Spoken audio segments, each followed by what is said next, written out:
Hubiera una mayoría aquí de esos estudiantes, porque por diferentes razones no está aquí. Pero sí me quiero tomar una foto al final con ustedes, solamente para un recordatorio, y espero que esto no sea la última vez. Yo sé que vendremos otra vez para la graduación y estaremos juntos, pero de nuevo es un gran gozo estar con ustedes en esta mañana.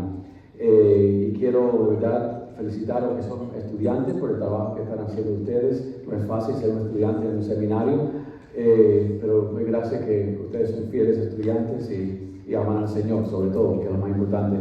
Y también quiero dar gracias que tenemos dos de los instructores aquí, el pastor Marlon y el pastor Gregorio, que quiero que se pongan de pie y que los reconozcamos porque son de tremenda bendición a nuestro seminario.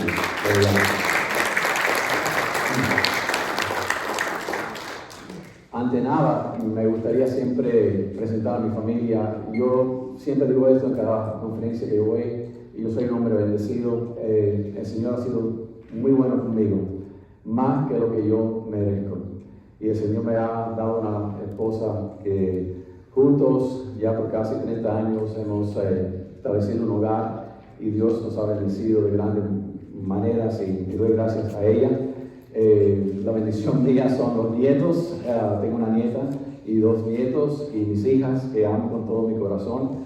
Así que doy gracias, Señor, que Dios me ha bendecido con una familia tan preciosa que hemos servido al Señor a través de los años. Así que gracias. Hay tanto que me gustaría decir. Esta es una conferencia de lo que llamamos apologética.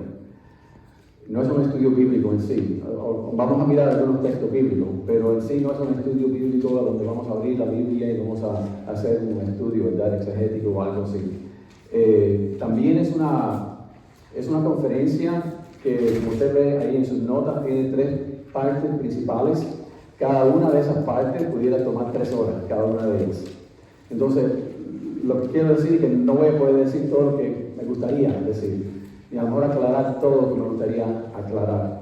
Pero espero que por lo menos le ayude a usted, si está interesado en cualquiera de estos 3 tópicos que vamos a mirar esta mañana, que usted pueda estudiar un poco más a profundidad, ¿verdad?, y continuar en su crecimiento como creyente.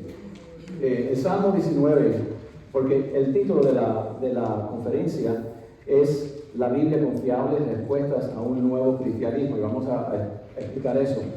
Para nosotros, los que somos cristianos, que amamos a Jesucristo, que creemos en la palabra de Dios, esa primera pregunta, ¿es la Biblia confiable? Entendemos cuál es la respuesta, ¿verdad? Pero no todos creen de la misma manera. Salmo 19, del 7 al 8, dice que la ley de Jehová es ¿qué? Es perfecta, que convierte el alma. El testimonio de Jehová es ¿qué? Es fiel, que hace sabio al sencillo. Los mandamientos de Jehová son rectos, que alegran el corazón. El precepto de Jehová es puro, que alumbra los ojos. Y en 2 de Timoteo 3, 16 y 17 dice que toda la escritura es que inspirada por Dios. O sea, Dios originó. La palabra griega significa que Dios dio la vida a esa palabra. Dios originó esa escritura. Y dice que es útil para enseñar, para redarguir, para corregir, para instruir en justicia, a fin de que el hombre de Dios sea perfecto, o la mujer de Dios sea perfecto, enteramente preparado para toda buena obra. O sea, aquí en esta mañana, creo, bueno, puede ser que alguien sea un escéptico aquí en esta mañana, y me encantaría hablar contigo, pero creo que todos podemos decir, confío en la palabra de Dios. El problema es que hay una mayoría en nuestra generación, en nuestra cultura, que no creen en la palabra de Dios, no saben de la palabra de Dios. Y muchas veces lo que han oído de la palabra de Dios son falsedades. Y si no hay alguien que le pueda ayudar a ver otra perspectiva, entonces vamos a tener el fenómeno que muchos de nuestros jóvenes se van a ir de nuestras iglesias y no van a regresar. Yo fui pastor de jóvenes por 20 años. Y decíamos antes que los jóvenes se iban, pero cuando se casaban, tenían hijos, regresaban. Eso no está sucediendo. Muchos de nuestros jóvenes se van a ir de la iglesia y no van a regresar. Y creo que esto es algo que nos impacta a nosotros y debe de tocar tu corazón. Y debe mover tu corazón como pastor. Y debe mover tu iglesia. Para decir que es una barbaridad, decir que vamos a seguir haciendo lo mismo y vamos a obtener resultados diferentes. No es eso cierto. Entonces, dice Wayne Grudem, un gran teólogo, sobre la palabra de Dios, que la palabra en ella aprendemos que la Biblia es históricamente exacta, que es internamente congruente, que contiene profecías que se han cumplido cientos de años más tarde, que ha influido en el curso de la historia humana más que cualquier otro libro, que continuamente ha cambiado la vida de millones de individuos. ¿Le ha cambiado la vida a usted? Yo creo que somos de eso, ¿verdad?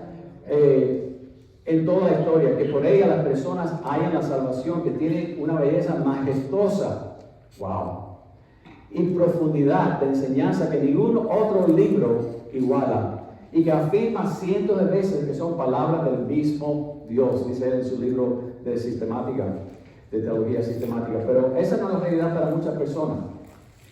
Dice Barna que el 50% de adultos y de jóvenes tienen dudas sobre la Biblia, sobre la existencia de Dios.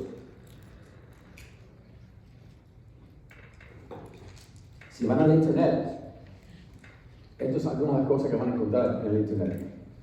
101 contradicciones en la Biblia. Contradicciones en la Biblia por un escéptico. No se puede confiar en la Biblia. El hombre, no Dios, escribió la Biblia. ¿Cuántas veces no hemos escuchado ese argumento o esa opción? Todos los libros sagrados son iguales. El código de Da Vinci prueba los errores en el Nuevo Testamento. Entonces, algunos dirán que el problema radica en que tenemos una crisis en la cultura porque tenemos incertidumbre teológica en la iglesia. Eso es verdad, que hay incertidumbre en la iglesia, y más hoy en día cuando aquellos que son parte de nuestra iglesia están celebrando no solamente el matrimonio homosexual, que eso y fue parte de la Constitución aquí en los Estados Unidos y respetamos, sino que ahora en muchas iglesias tenemos la ordenación de personas que se llaman ser homosexuales, matrimonio, pero también celebración de toda clase de género y de lo demás que participan en la iglesia, no como Cristo le da la bienvenida a todos, que es verdad, todos están bienvenidos. Pero cuando uno viene a Cristo, parte de lo que hace el Espíritu Santo es cambiar la vida de una persona. De modo que si alguno está en Cristo, nueva criatura es. Las cosas viejas pasaron, aquí todas son hechas nuevas. El Señor comienza a cambiarlo. Pero encontramos celebraciones donde hay transgéneros y otros que entran celebrando su selección de vida como algo que Dios aplaude. Entonces, los jóvenes nuestros que pasan 9 horas promedio al día en los teléfonos, mirando videos de TikTok, en social media, otras cosas, están siendo informados por otros factores. Muchas veces no tienen a alguien que le diga, mijo, vamos a pensar sobre lo que tú estás diciendo, lo que están diciendo allá, para ayudarle, ¿verdad? Llegar a una verdad que está en la palabra de Dios. Hombres como Brandon Robertson, homosexual, que está en TikTok, que está en todos los medios, y son personas que tienen tremenda influencia, que muchas veces sus videos tienen como 1 millón de personas que están mirando. Muchos de ellos son jóvenes adultos, jóvenes adolescentes, jóvenes universitarios, y eso es lo que está informando a muchos de ellos. Y en mi estimación, la realidad es que tenemos un nuevo cristianismo, creado a la imagen de una nueva, y la voy a poner en comillas, una nueva verdad religiosa que ha rechazado todo lo tradicional y normativo de la fe histórica cristiana. Ese es el mundo en el cual estamos viviendo hoy. Dice Michael Brown. Michael Brown es un judío cristiano erudito, ha escrito varios comentarios sobre Job y otros, y hace poco escribió este libro sobre por qué tantos cristianos están dejando la fe. Y fíjense lo que él dice. Él dice que a los cristianos se les dice, es hora de cuestionar todo lo que aprendiste. Lo que yo quiero que tú sepas, y a lo mejor algunas de las cosas que voy a decir aquí, o todo lo que yo voy a decir esta mañana, ya usted se lo sabe. Yo espero que haya algo que le pueda ser útil y que le ayude a usted y que le identifique. Pero tenemos que abrir nuestros ojos, que hay una guerra contra la juventud. Hay una guerra contra lo que es tradicional, ortodoxo en la fe cristiana. Y que lo que quieren hacer las universidades, donde el 98% de los profesores son izquierdistas y también ateos y escépticos, muy poco conservadores y cristianos en la academia, es esto, destruir.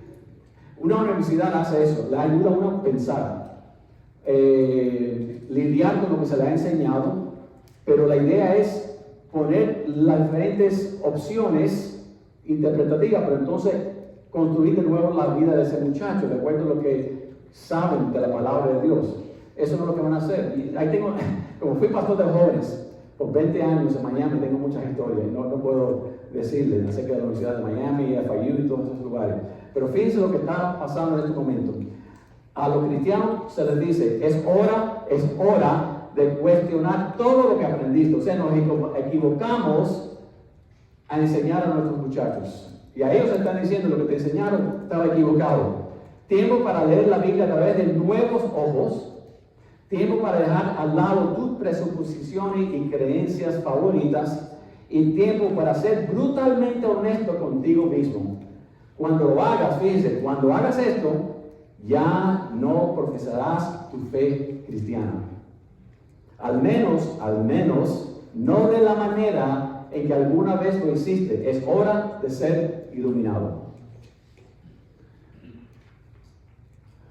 El Pew Foundation también encontró, esto es un reporte en diciembre del año 21, cristianos que profesan la fe en la última década ha bajado del 75% al 63%.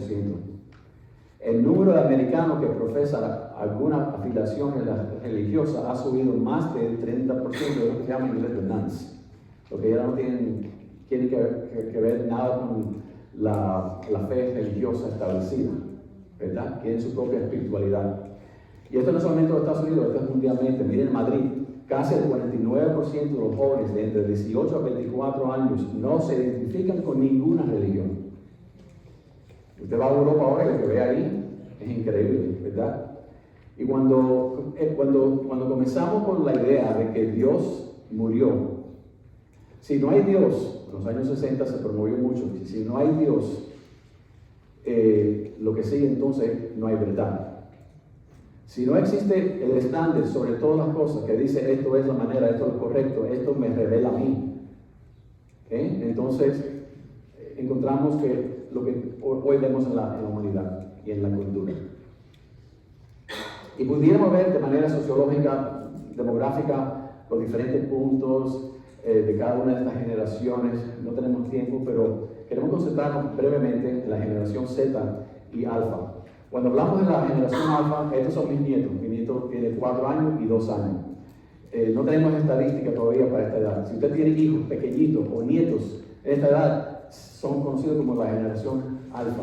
Y no se sabe todavía cómo van a pensar, cómo se van a desarrollar. Pero sí tenemos bastante información sobre la generación Z, que son jóvenes que tienen entre 8 a 26 años. Componen 74 millones de habitantes en los Estados Unidos. Ahora fíjense, si estos jóvenes que crecen con esta filosofía de vida, como lo voy a explicar ahora, y se casan y tienen sus propios hijos, solamente imagínense lo que va a pasar en los próximos 10, 15, 20 años en nuestro país. Son nativos digitales, o sea, si usted tiene algún problema en conocer la computadora o un teléfono, dáselo a su nieto, dáselo a su hijo, porque ellos te pueden enseñar a ti con los ojos cerrados. Los medios sociales los influyen, son más diversos, alertos a los problemas sociales, mientras que a lo mejor el adulto no es tanto. Ellos son muy sensibles al sufrimiento, a lo que está pasando a nuestro alrededor, son bien sensibles a los problemas sociales, son más escépticos que en generaciones previas. No juzgan y aceptan a otros, incluyendo las prácticas sexuales de otras personas. Ellos no van a juzgar, ellos quieren aceptar que otros piensan diferentemente, sienten diferentemente. ¿Quién eres tú para juzgar? No lo van a hacer. Es parte de lo que es, y lo vamos a hablar ahora, un ethos, un ambiente postmoderno de cómo pensar.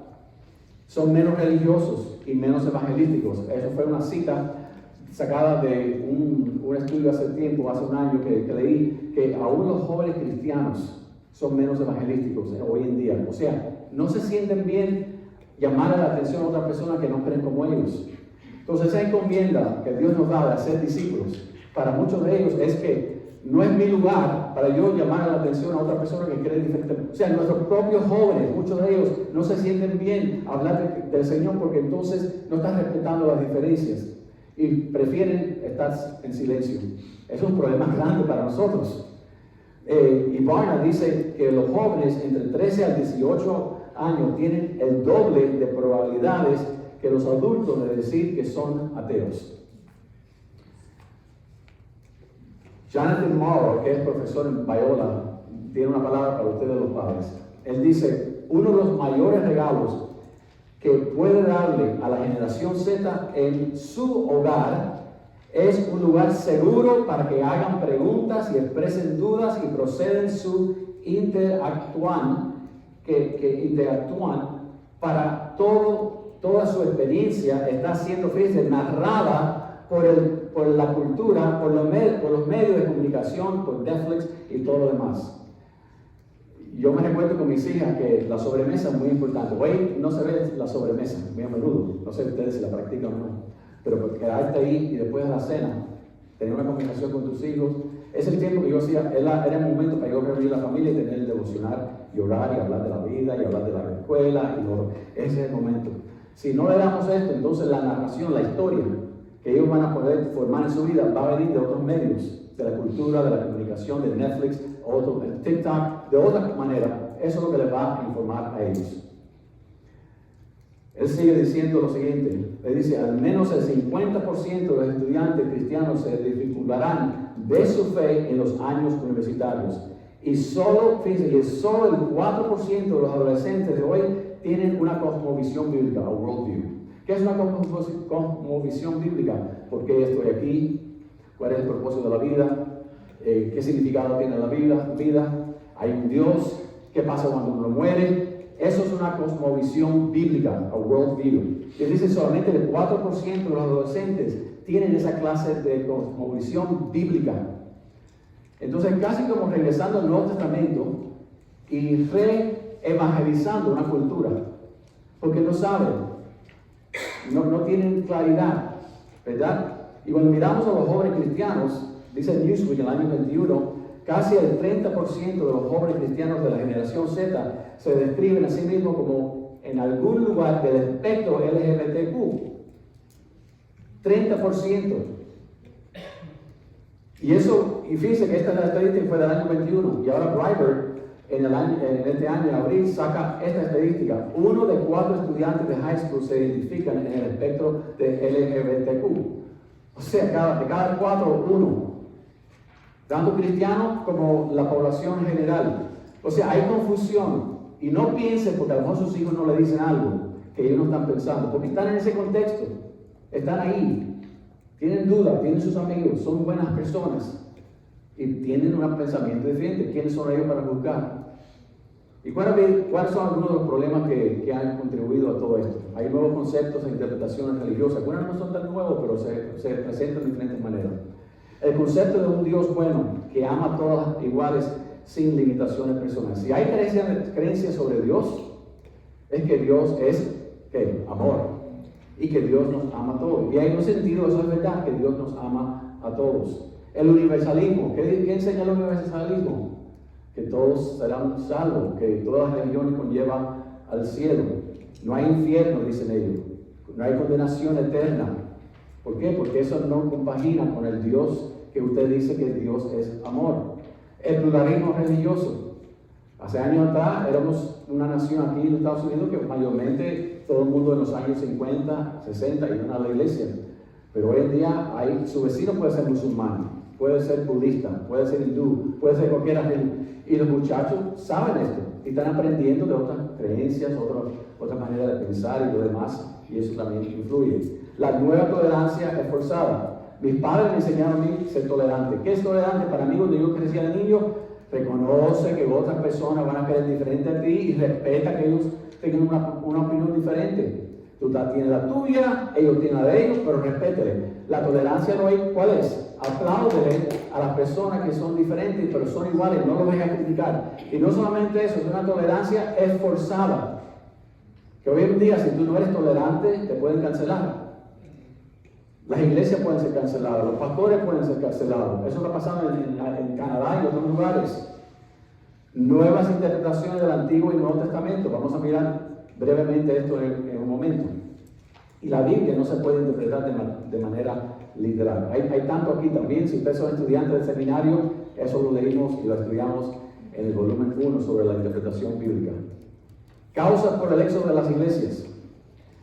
Yo quiero que ustedes piensen en lo que sucede cuando hay un huracán. Nosotros fuimos ahora afectados grandemente por Ian, ahí en Naples y en Fort Myers. Fue increíble, todavía la construcción continúa, pero tuvimos un miembro de nuestra iglesia que murió ahogada. Fue algo bien difícil, pero ¿por qué están pasando estas cosas? Tenemos que mirar hacia atrás un poco más y mirar algo que en la filosofía se llama el postmodernismo.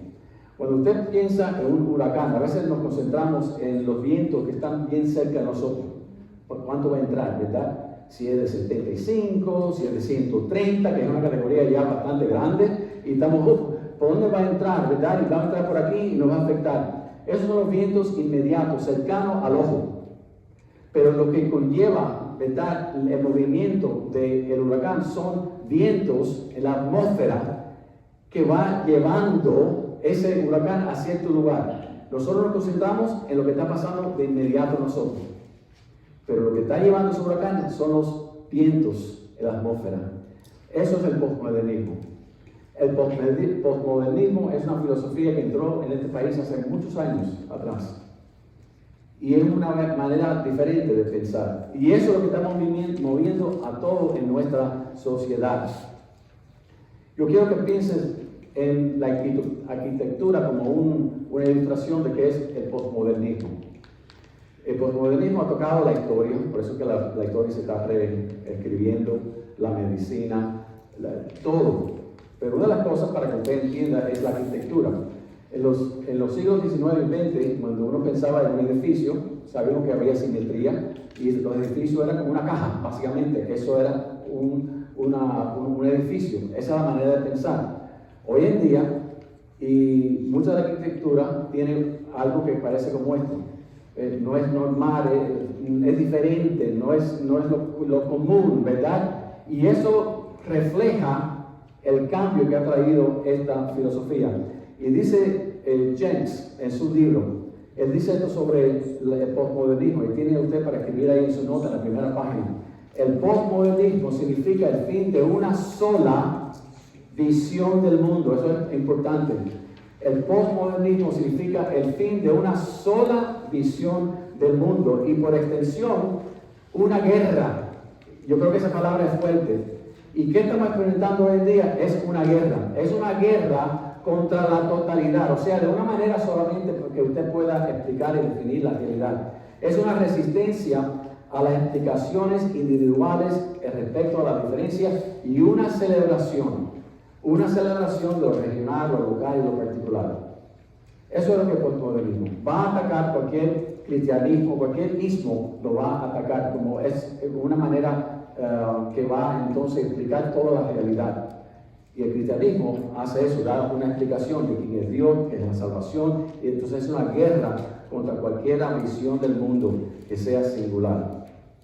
La ideología de género es producto del mundo postmoderno. Porque si, hermanos, si dudamos de la palabra de Dios, si dudamos de lo que el Señor enseña, entonces obviamente, entonces lo que tú creas que es correcto lo vas a hacer. Lo vas a hacer. Entonces la ideología del género es producto del mundo postmoderno. ¿Qué dice el postmodernismo? Primero, que los patrones culturales tradicionales son construcciones sociales. O sea, cada grupo ha construido una manera de pensar. Y en el cristianismo, por 2000 años, se ha pensado de una manera en particular. ¿Qué hace el postmodernismo? Una guerra en contra de las tradiciones que ellos dicen son construcciones de ciertos grupos o sociales. Segundo, que la verdad absoluta no existe.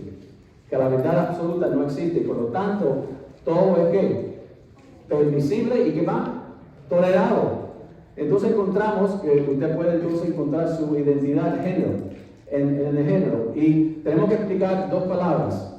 Sexo y género. La palabra género era usada hace muchos años atrás para la gramática. Tenemos el género masculino y femenino y lo neutral, ¿verdad? El carro, la mujer, ¿verdad?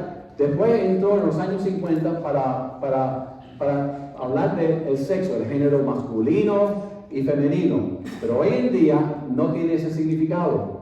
Cuando hablamos de sexo, la palabra sexo tiene que ver entonces con rasgos físicos, biológicos que caracterizan a una persona. Pero hoy en día, cuando usted usa la palabra género, significa lo siguiente, es como estas se identifican, como la persona se identifica desde el plano psicológico y como lo expresa de forma externa. Entonces, el sexo, la manera que nosotros explicamos antes, y el género, que era igual, ya no es igual. El sexo es una cosa, es lo que usted es biológico, pero el género hoy en día tiene que ver con cómo tú te sientes, cómo tú te ves. Y en algunos casos son problemas de verdad mentales, de enfermedad, que uno tiene que ayudar a esa persona, porque de verdad se viste como hombre, todos le dicen que es hombre, pero de verdad dentro de ellos se sienten que son mujeres. Entonces hay algo ahí que tenemos que tratar de ayudar a la persona. Y no puedo entrar en todo género, ¿por qué? Hay entre 31 a 120 géneros hoy en día, imagínense. Y yo no entiendo muchos de ellos, tengo que mirar la definición, porque mirando solamente la palabra no la entiendo. Y si usted quiere, haga su propia exploración. Muchos géneros hoy en día. Queer o raro, es más o menos una manera de explicar general de personas que no se ven normal, de la manera que la sociedad lo ve normalmente, que se adecua a las normas sociales dominantes. Yo no toqué nada, ok. Intersexual, pansexual, pangénero, poligénero, transgénero. Un individuo transgénero no se identifica con el género con el que nació. Este problema es increíble ahora con los atletas, con las mujeres, por ejemplo. Es increíble lo que está pasando. Y aún está el feminismo. El feminismo está calladito, no dice nada. ¿Por qué? Y eso me afecta mucho cuando veo lo que está pasando con la ideología de género, transgénero y todo. Porque sabe que dicen los que han estudiado que el 80% de los muchachos, de los jóvenes, que tienen estos sentimientos, cuando llegan a más o menos a la edad de 18 años, ya se olvidan de eso. Pero ¿qué pasa? Hoy en día un padre se le puede quitar la autoridad. Si un muchacho quiere hacer transición de órgano, se le puede quitar la autoridad de ese niño al padre. El padre va y la madre va y lo que el psicólogo le dice, tú tienes autoridad, pero quiero que tú sepas que si tú no lo haces, su hijo se puede suicidar. Entonces, imagínense si usted va a una oficina y se le dice que sus hijos o su hijo está teniendo estos sentimientos y le dicen que una cosa que pueda suceder es que se van a quitar su vida. ¿Cómo se va a sentir usted? Y esas son las únicas dos opciones que le dan. Entonces, y muchos de estos que han cambiado, han hecho estas operaciones de órganos, ya después de mayor dicen, ustedes me violaron a mí, yo no tenía la capacidad para pensar. ¿Por qué? Porque el cerebro sigue desarrollándose hasta que usted tenga 25 años. Y hay tanto que podemos hacer aquí, pero creo yo es un crimen. Yo, en mi persona, creo que es un crimen lo que está pasando en este momento. Y es una decepción. Y sé quién está detrás de esto. El padre de mentiras, yo lo sé. Pero tenemos que hablar con si su hijo viene un día y le habla, hacerle pregunta, ¿cuándo te sentiste así, mi hijo? ¿Te sentías así hace un mes? ¿O no? ¿Qué cambió entonces? ¿Por qué piensa? ¿Qué pasa si tú haces esto? ¿Piensas tú que a lo mejor habrá consecuencias? Usted tiene que entonces hablar y que su hijo siempre sepa que tú les amas, que tú les amas de ellos incondicionalmente. Porque usted puede amar a una persona y no amar su hábito, su patrón de vida, o lo que han escogido, pero usted le puede amar. Y eso es lo que nunca puede faltar de ninguno de nosotros los padres. Si no lo hacemos, se nos van. Usted tiene dos opciones cuando una crisis relacional o algo pasa en su vida. Usted puede cerrar la puerta y demostrar ley, o usted puede dejar la puerta abierta y demostrar gracia. ¿Ok? Usted tiene solamente dos opciones.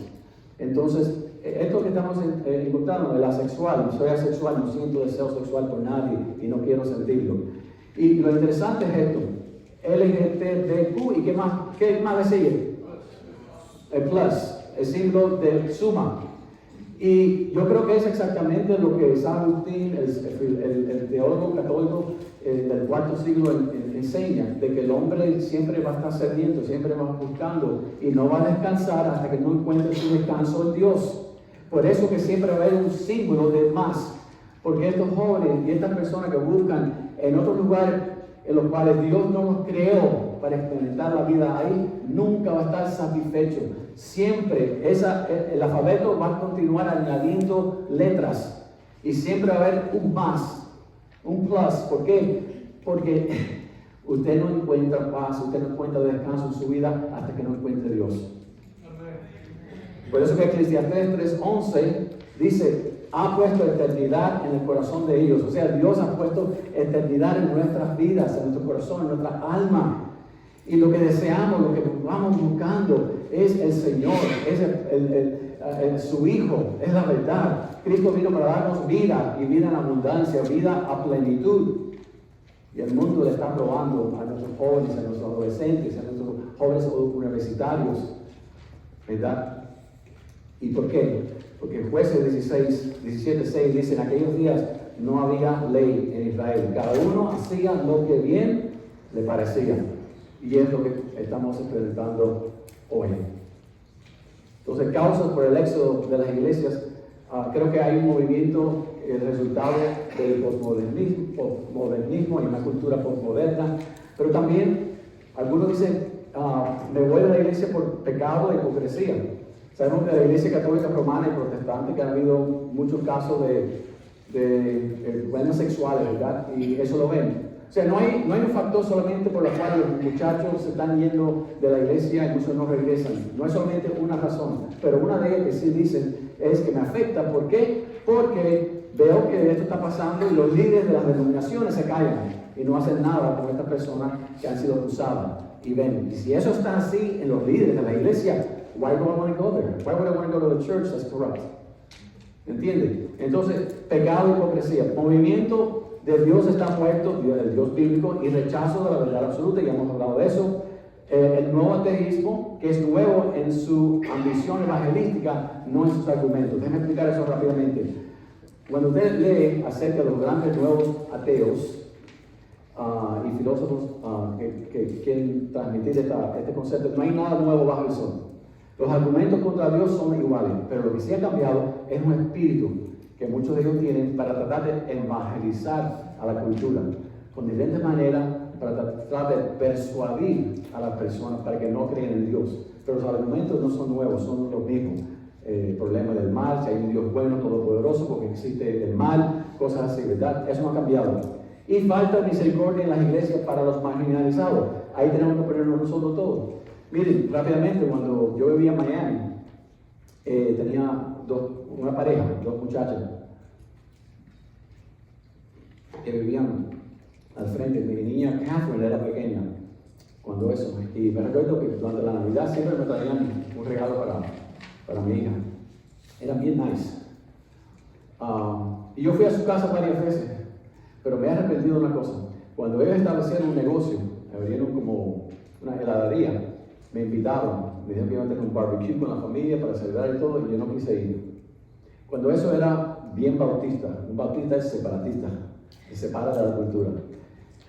Y yo me he arrepentido de eso, porque a veces hemos tenido la oportunidad para entrar, como Cristo, que fue conocido como amigo del pecador, ¿verdad? Y estuvo con ellos, y los llamó al arrepentimiento, Lucas 15, pero era conocido como alguien que amaba al pecador. Yo no lo hice en esa ocasión.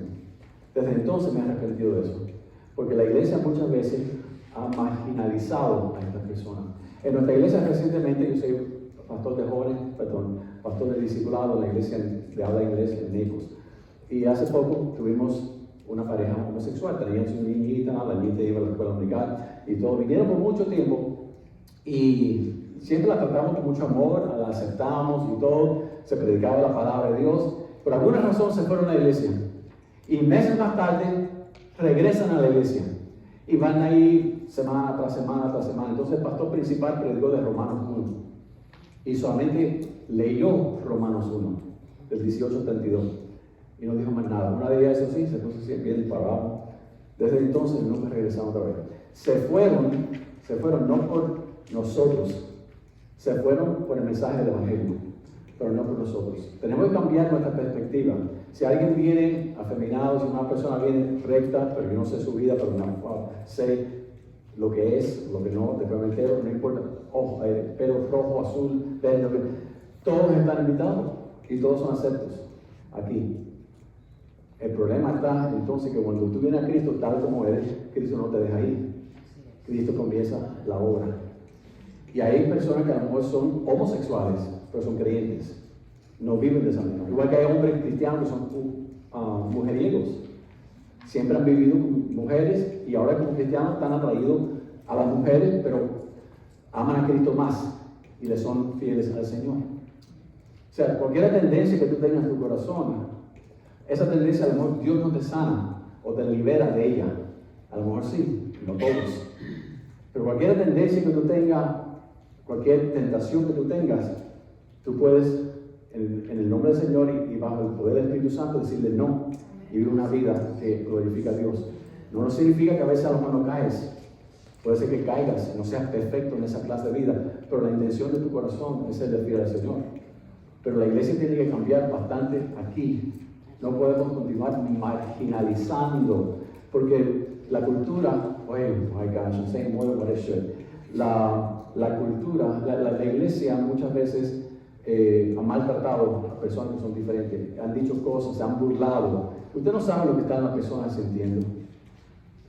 Yo sé que, yo creo que lo que está pasando en la sociedad con los muchachos hoy en día es por la razón de los medios sociales. Porque lo que estamos mirando hoy en día siempre ha existido. Pero en los últimos 2 años ha incrementado de una manera increíble en nuestro país.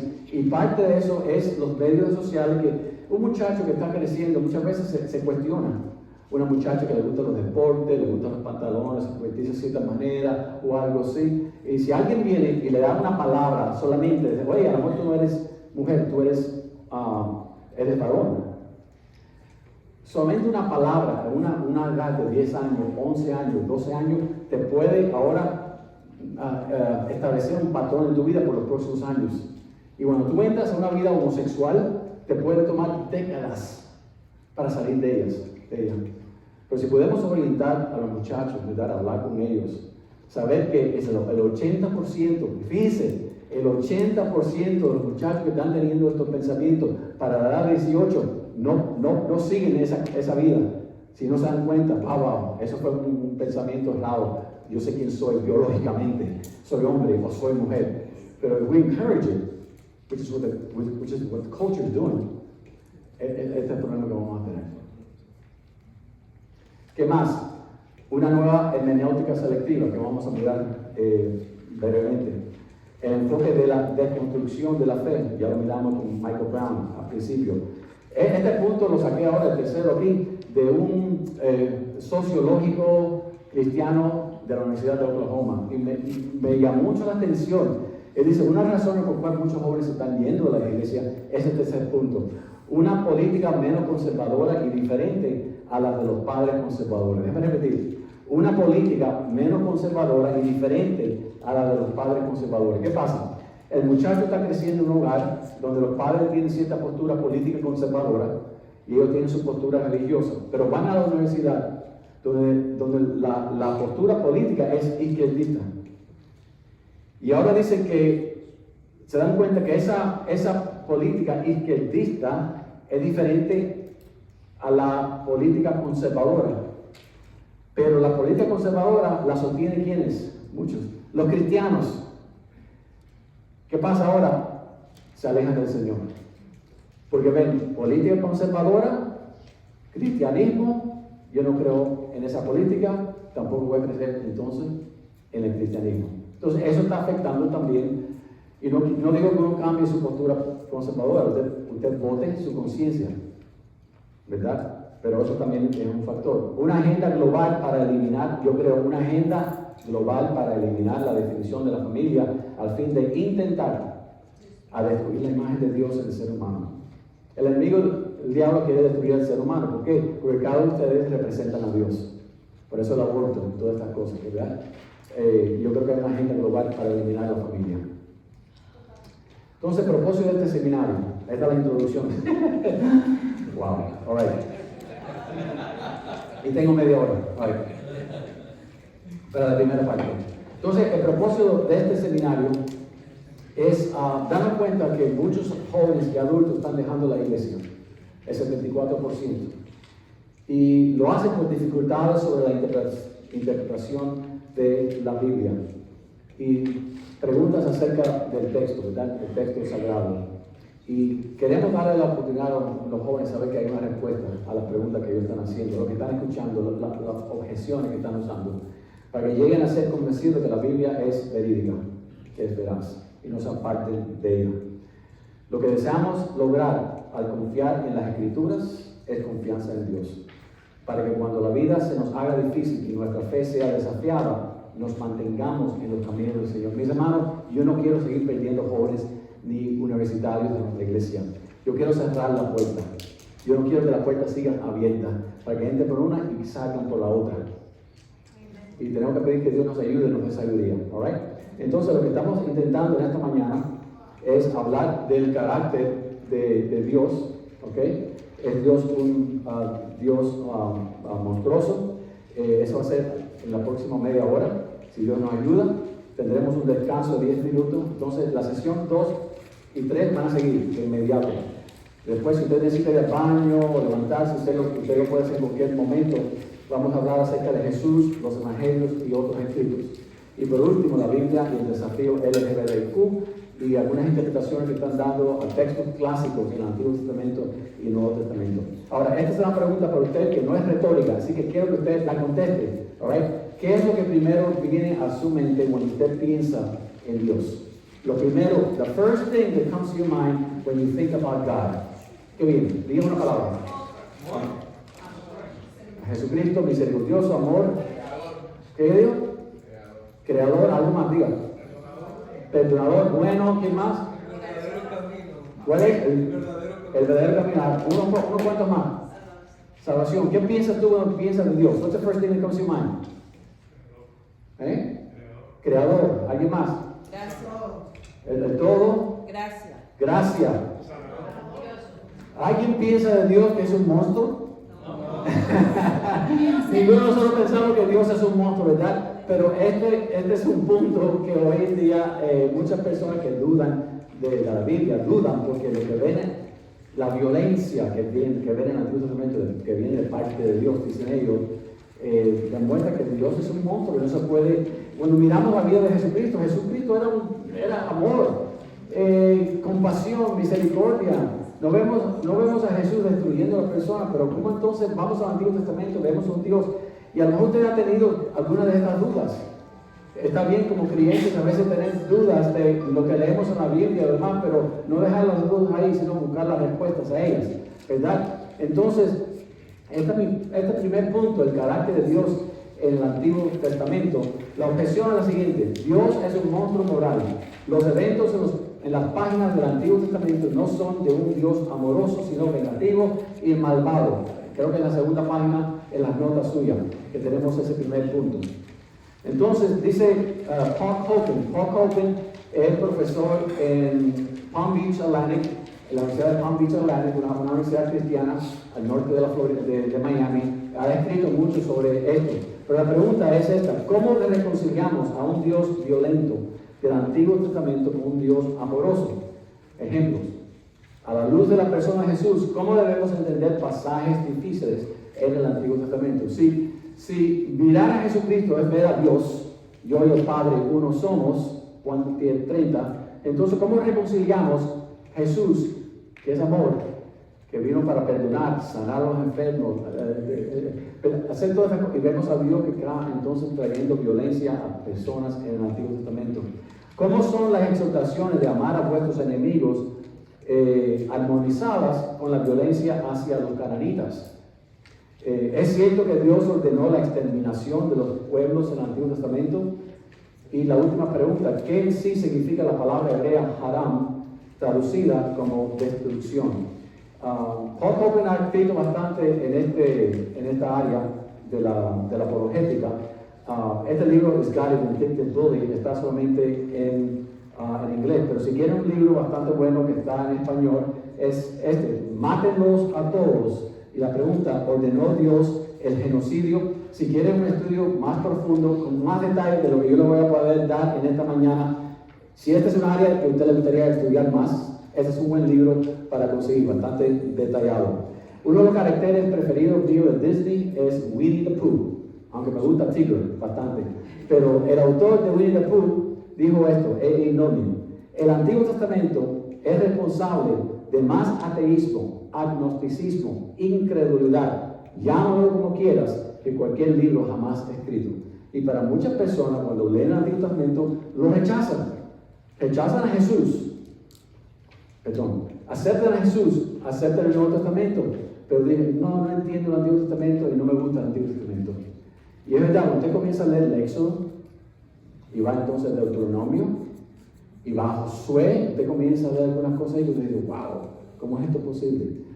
Parte del problema es que estamos tratando de examinar e interpretar 1500 años antes de Cristo, o con la información que tenemos hoy entre 1500 años después de esos eventos. Estamos tratando de interpretar el pasado con lo que conocemos hoy y necesitamos más información. Y una interpretación de una ley de la interpretación bíblica es comparar escritura con escritura.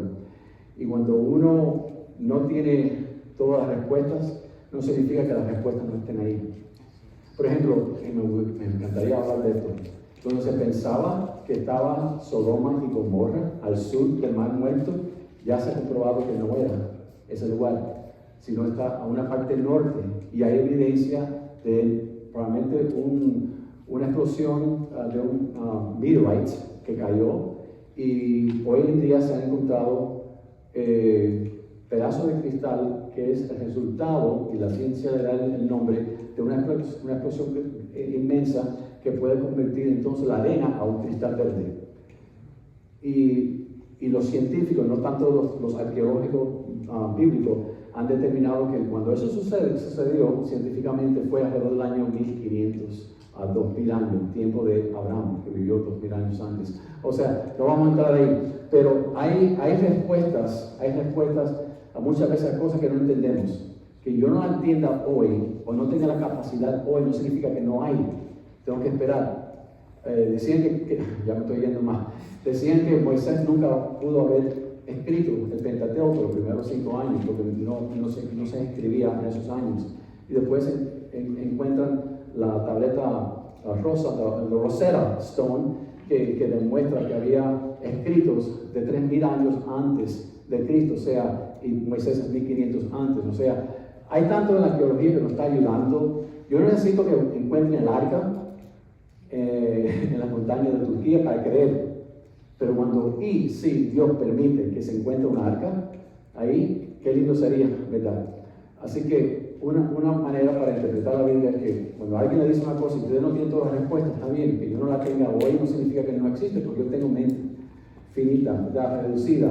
Dios es infinito y lo sabe todo, yo no. Alright, bueno, vamos a seguir. Entonces, una interpretación dentro de la iglesia que se está dando, Gregory Boyce es uno de los que dan esta explicación. A mí me gusta Gregory Boyce, no creo en todo lo que él cree, pero me gusta como autor y me ayuda, me desafía un poco. Pero una de las cosas que dice Gregory Boyce y otros para interpretar esto es lo siguiente.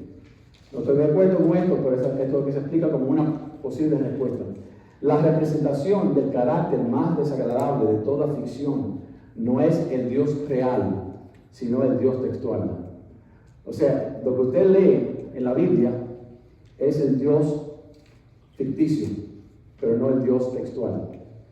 Lo que usted está leyendo ahí, que Dios ordenó, no fue Dios, sino fue la imaginación de una persona, que la cultura de guerra, de violencia, fue lo que recortó, pero no es Dios de verdad. Esa es una postura que toma él, que yo no estoy de acuerdo con ella. Dice Copen, esta es la representación literaria de Dios por un caído narrador. O sea, el narrador, el que está narrando, es una persona pecadora, caída. O un profeta bíblico del Antiguo Oriente, del cercano Oriente, propenso a la violencia culturalmente acondicionado. Es decir, dice él, el Dios textual es solo una representación ficticia y defectuosa. No creo que eso es correcto, porque entonces, ¿cómo tú sabes cuando es Dios, verdad? Y cuando no es Dios, que está reportando cualquier cosa en la Biblia. Si yo comienzo de una manera subjetiva a decir que parte de la Biblia no representa a Dios, ¿qué criterio uso para decir que en otras palabras, en otras partes, Dios sí es que está representado? Y ese problema que estoy teniendo con la explicación de Boyd. Boyd está tratando de defender el cristianismo. Boyd está diciendo, miren, cuando usted lee que Dios ordenó la exterminación de un pueblo o que Dios trajo violencia, esa es la idea de un narrador caído, pecador, que fue influido por la cultura en aquel tiempo. Y estaba representando eso de una manera ficticia, pero eso no es Dios. Porque el Dios que yo conozco es un Dios de amor. ¿Entienden? Hay un conflicto ahí, hay un problema ahí bastante serio. Y hay muchos textos bíblicos que pudiéramos mirar, que habla de esto. No tengo tiempo para mirar a cada uno de ellos. Y quiero darle como ejemplo solamente uno de ellos. Y vamos a mirar Deuteronomio 9:3. Entiende pues hoy que es Jehová tu Dios el que pasa delante de ti como fuego consumidor, que los destruirá y humillará delante de ti, y tú los echarás, y lo destruirás enseguida, como Jehová te ha dicho. Eso está reportado por Moisés, ¿verdad? Que le dice al pueblo que entrarán y van a destruir enseguida al pueblo. Ahora, algunas escuelas interpretativas sobre esa frase. La existencia de Dios debe ser rechazada, eso lo dice ateo Richard Dawkins. Otra posibilidad, lo reportado en el Antiguo Testamento debe ser reevaluado porque no es un reporte fiel del carácter de Dios, eso sería Gregory Boyd. El genocidio de los cananitas debe ser aceptado, pero fue algo limitado a ese tiempo en la historia solamente. Calvino dijo eso. Creo que tiene cierta validez lo que está diciendo Calvino ahí en esa interpretación. Lo que reporta el Antiguo Testamento no es genocidio y esta interpretación debe ser reevaluada. También me gusta esa posibilidad, vamos a mirar un poco más de cerca. Y Roger Olson, el gran teólogo arminiano, dice debemos de permanecer agnósticos al respecto. O sea, esto es una cosa bastante delicada en la Biblia y no tengo una respuesta. Así que vamos a confiar en Dios, que Dios es justo y lo que Dios hace es de acuerdo a su carácter. Y Dios es bueno, misericordioso, y lo que hace es de acuerdo a su justicia. Así que no entendemos y lo vamos a dejar ahí. No creo que eso va a ayudar a una persona que quiere respuesta. Así que tenemos que profundizar un poco más. Entonces, ¿cuál sería una primera respuesta? Lo primero que vamos a dar como posibilidad es el término hebreo haram o herem. En español, estas palabras en el hebreo son traducidas como destruir o destrucción o destruir por completo. Es la manera que estas palabras se traducen del hebreo al español. Y algunos definen esta palabra como aniquilación. Lo que dicen es que literalmente lo que significa esta palabra es que Dios ha mandado a destruir ciertos pueblos y es una aniquilación que Dios dijo destruyan a los cananitas completamente, porque es lo que la palabra significa, destruir. Pero como lo que significa una palabra y cómo es usada depende primero en el contexto, en la etimología de la palabra, como su origen, su significado etimológico, pero también en la cultura, cómo se usaba. ¿Okay? Ese es un punto de la interpretación bíblica que confunde a muchas personas. Y me gustaría elaborar eso un poco, pero no tenemos tiempo para ello. Pero le voy a dar un ejemplo de cómo haram o herem posiblemente no significa literalmente aniquilar, destruir por completo. Alright? Y esto puede ser una posible ayuda para nosotros cuando alguien dice, yo no puedo creer en el Dios del Antiguo Testamento, porque el Dios del Antiguo Testamento destruyó a los pueblos. ¿Aniquiló Dios a los pueblos? ¿O tiene esta palabra otra posible idea o significado? Vamos a indagar un poco más aquí. No me cierren todavía de sus ojos ni sus oídos, ¿verdad? Deuteronomio 7, del 1 al 5, rápidamente.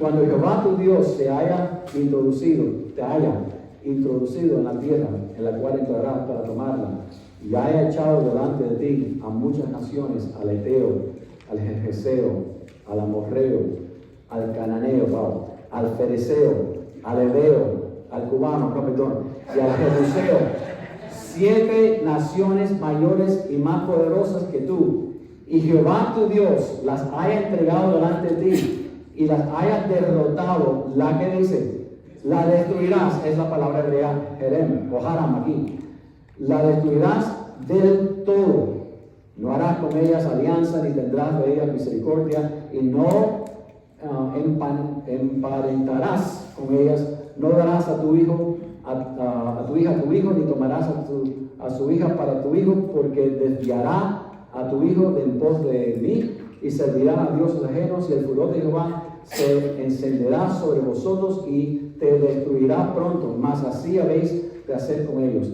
Sus altares, ahora fíjense lo que dice, sus altares destruirás, y quebráis sus ¿qué? Estatutos, y vas a destruir las imágenes de acera, y vas a quemar las esculturas en el fuego. Ahora fíjense, interesante. Si miramos cuidadosamente el texto, destruirás, no dice destruir, destruirás, no puede significar aniquilar por completo. Aunque la palabra significa eso, en el contexto no puede significar eso. Si fuese así, ¿por qué las prohibiciones que siguen la destrucción? No harás con ellas alianza. ¿Con quién vas a hacer alianza si han sido destruidas? Y no emparentarás con ellas. ¿Con quién te vas a casar si ya fueron todos destruidos? No darás a tu hija a su hijo. ¿Qué hijo? ¿Qué hija? Han sido.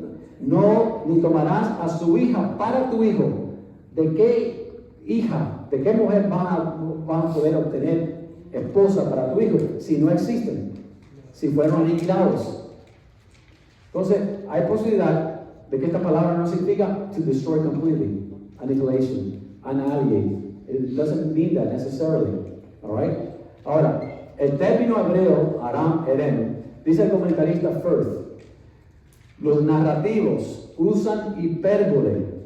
Uno de los sistemas literarios de la Biblia es usar el hipérbole, la exageración. Eso lo usan tanto en el Antiguo Testamento como en el Nuevo Testamento. Tomen el curso de interpretación bíblica, hermanos. ¿Okay?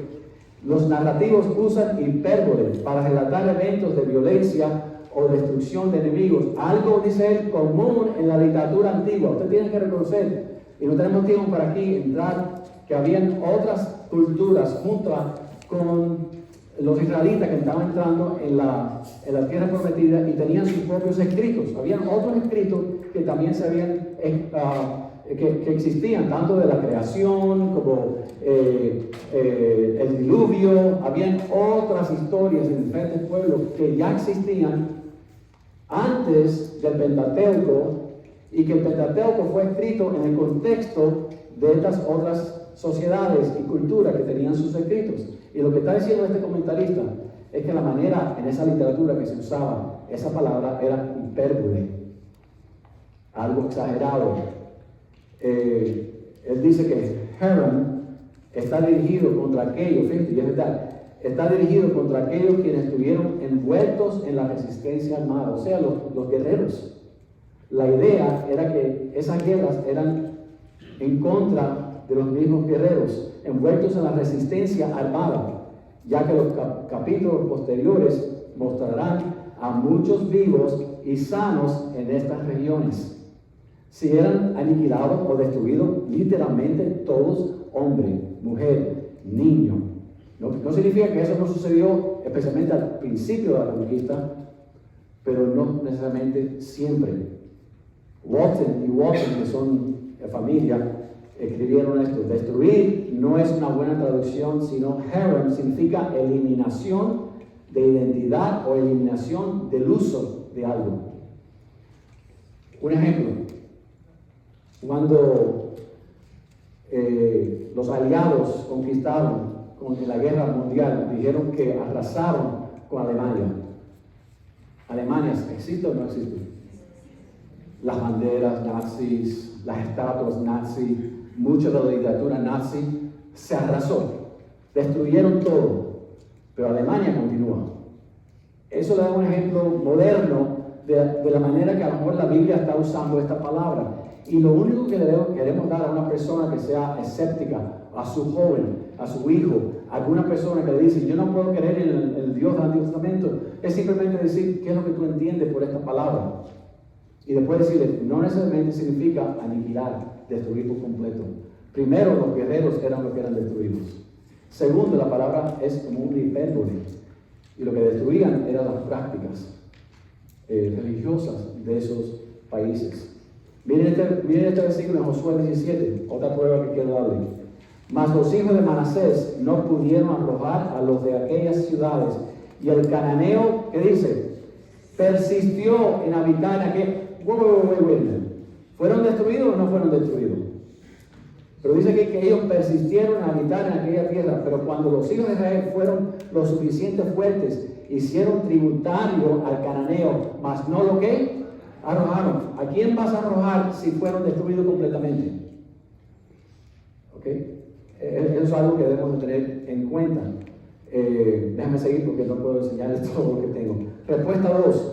La segunda respuesta que pudiéramos dar aquí es que lo que encontramos en estos pasajes de conquista es una conquista justa.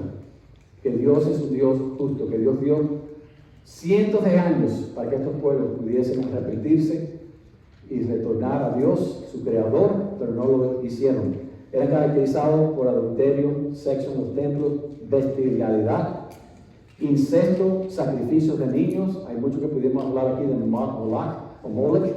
Okay. El Levítico 18, 20 y 30 dice: no permita que ninguno de tus hijos sea ofrecido como sacrificio a Moloch.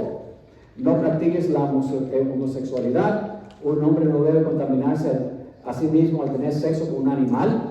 Esa es la práctica de todos estos pueblos. Tampoco una mujer se ofrecerá a un animal macho a fin de tener relaciones. Increíble. Entonces, lo que encontramos es una postura justa de Dios, que Dios trajo entonces juicio a estos pueblos por el pecado. Está la maldad a los amorreos, que de Génesis 15 16 habla de esto. Y en la cuarta generación volverán acá, porque aún no ha llegado a su forma la maldad del amorreo hasta aquí.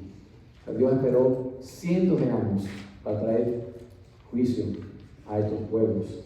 La maldad de los amorreos lo vemos en diferentes secciones de la Biblia. Hebreos 11:31 dice que ellos eran desobedientes.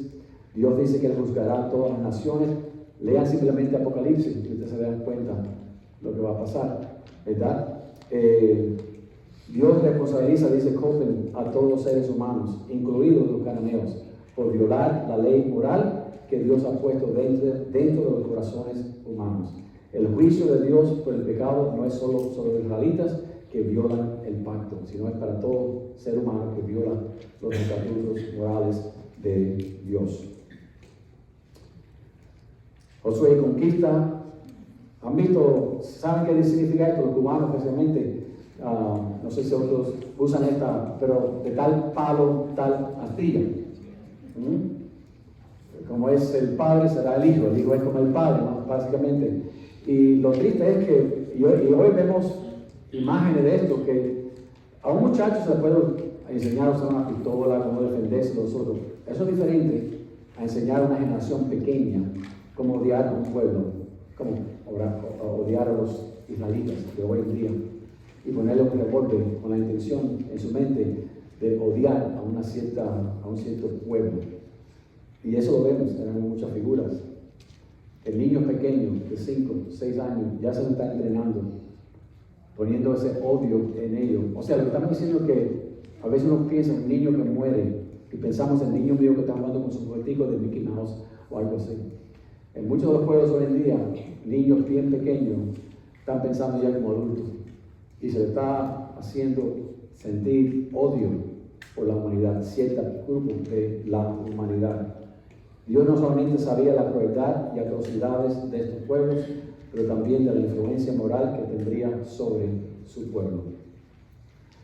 No solamente eran impíos y pecadores los pueblos que fueron juzgados, sino Dios quería limpiar la tierra que había sido contaminada por el pecado, porque su nombre estaría unido estrechamente con la tierra prometida.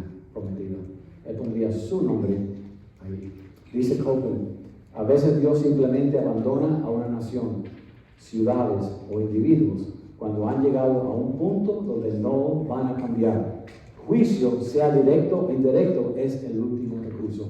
Mis hermanos, Dios es un Dios de amor, un Dios de misericordia, un Dios que no se goza con la muerte del pecador. Dios es el Dios que dice: hijo mío, dame tu corazón. Pero si tú rehusas al Señor, si tú te rebelas contra el Señor, tú como creas tu propio juicio, donde Dios dice: quito mi mano de protección sobre ti, que creo que es lo que está pasando en los Estados Unidos. No tanto que Dios está mandando ciertas cosas, sino que Dios ha quitado su protección. Y vemos ahora como el mal continúa corriendo y extendiéndose en nuestro país. Dan Kimball, ya para terminar aquí, para aterrizar el avión. Dan Kimball, en su libro Cómo no leer la Biblia, él dice, primer punto, que la mayoría de los versículos bíblicos violentos con respecto a Dios enviando a Israel a la batalla son de un tipo limitado en la historia bíblica, en el periodo de una generación de más o menos 100 años. No es como si vemos esto en todo el Antiguo Testamento, sino era un tiempo específico cuando Dios mandó a las tribus a conquistar la Palestina. Y segundo, estas batallas no se basaron en la etnicidad, por lo que esto no es genocidio.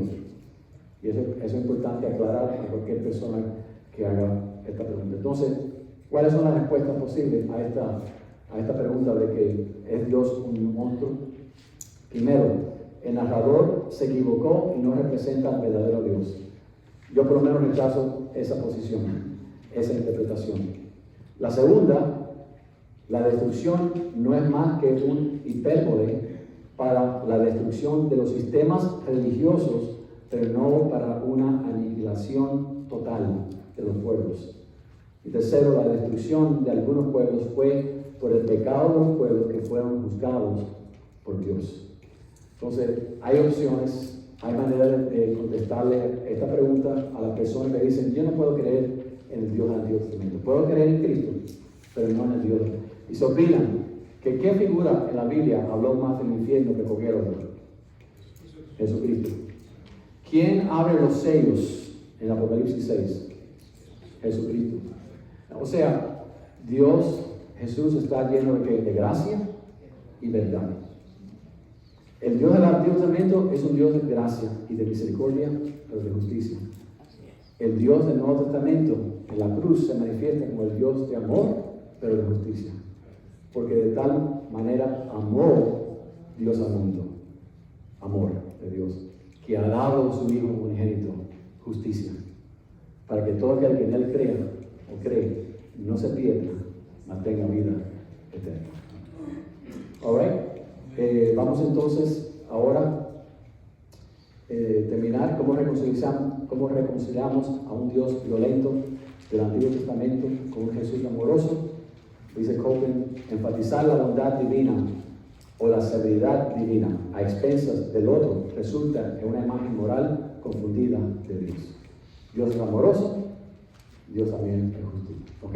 Preguntas y respuestas. Ya. ¿Cuál de las definiciones está usted de acuerdo? De las últimas definiciones. No la una, no la primera. Dijo que la primera no. No, pero la segunda y la tercera, las dos puedo yo usar como una defensa. Hipérbole. No, esa no. No del narrador, que dice Gregory Boyd, que estaba dando un Dios textual, pero no el Dios real. Esa no la acepto yo. Yo creo que el Dios que encontramos en la Antiguo Testamento no solamente que contradice la Biblia, sino cuándo puedo yo decir qué parte de la Biblia revela quién es Dios, que el escritor está hablando del Dios verdadero y cuando no lo hace. Entonces me pongo en una very subjective situation where I call the shots. Yo sé que digo, Dios es aquí, pero Dios no aquí, Dios aquí. Dios. Entonces cuando tú comienzas a hacer eso con la Biblia, comienza a espiritualizar la Biblia. Eso se llama un sistema que estuvo vigente en la Biblia en el siglo 3, 4 y 5 posiblemente también, que es el sistema alegórico de la interpretación bíblica, ¿verdad?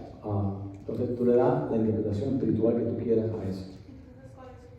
Mi punto es el segundo y el tercero, que es posible que la palabra jerem es un hipérbole, que tiene que ver con la destrucción, pero no final. El ejemplo de Alemania y lo demás. Y el segundo y el tercero, que Dios es justo. Y Dios esperó 430 años para traer el juicio a los cananitas. Más, 430 más 40 años que estuvieron dando vueltas, son casi 500 años. Antes de entrar a la tierra prometida. Y al fin, hay una cosa, si nosotros que somos humanos sabemos cómo hacer justicia a una persona que hace un crimen, aunque hoy en día no sé si eso es siempre verídico o real, pero cuando nosotros podemos buscar lo que una persona ha hecho equivocadamente y traer juicio, ley y condenación, ¿cuánto más nuestro Dios, que es justo y perfecto, hará lo que es justo? Como dice el libro de Génesis. ¿Alguien más? Ahí atrás, sí. Eso quiere decir que todo lo que Papito Dios mandó a destruir eran gente mala. ¿Era qué? Gente mala. Todos esos pueblos eran gente, como dice aquí, no leí todos los textos bíblicos donde Dios le dice a través de Moisés a los pueblos que eran pecadores por esto, lo otro. Sí, leí algunos de ellos, mujeres que se daban con un animal macho, los hombres homosexuales. Sí, pero los niños también estaban envueltos, ¿no? Los niños eran fluidos, influenciados por eso también. Lo que quiero decirles, cuando usé el ejemplo de hoy en día, que en Irán y otros lugares se le enseña a odiar a los israelitas, por ejemplo, y quieren destruir tanto los Estados Unidos como Israel, porque por razones históricas, de tierra, de territorio, y al niño chiquitico se le enseña a odiar. Usted no puede pensar en la destrucción de los niños en la antigüedad como pensando en su niño hoy en día, porque la crianza en aquellos pueblos es similar a lo que estamos mirando en ciertos países hoy en día, que un niño en nuestro ejército en los Estados Unidos iban al Medio Oriente. Hay una película llamada American Sniper que habla de eso, de que a veces tenías un niño que venía inocentemente, pero tenía una pistola de un revólver, tenía una explosión. Cuando le enseñan a un niño que ellos se pueden explotar. Lo que quiero decir es que no usen lo que usted sabe hoy en día en el siglo XXI para interpretar lo que pasó hace 3.000 años en la Biblia. Eso es anacronismo, no es correcto. Tenemos que pensar de que ese pueblo era un pueblo conocido, experimentado en la guerra, en la matanza, en el crimen, y si tú no matabas a mí, yo te iba a matar a ti y te iba a matar a un niño tuyo también. Y también la influencia moral que tenían porque era existencia de esta. Pero no creo que las mujeres estaban vivas, eran los guerreros los que eran matados. Lo que quiero decir. El punto fuerte de eso, que cuando se usa la palabra destruir, eran los sistemas religiosos y era la destrucción de los guerreros, no necesariamente las mujeres. Es más, las mujeres eran botín, 2 o 3 para cada hombre. Escojas, te gusta rubia o pelo, cógela, esa es tuya. Tú sabes, entonces tenemos que interpretar el Antiguo Testamento de esa manera, ¿ok? Podemos hablar más si tienen más preguntas, hermana, después, ¿ok? Gracias. ¿Alguien más? Alright, entonces vamos a tomar, yo estoy aquí para hablar con ustedes si tienen otra pregunta. Vamos a tomar 10 minutos, después seguimos rápidamente a la segunda y la tercera sesión, ¿ok? 10 minutos.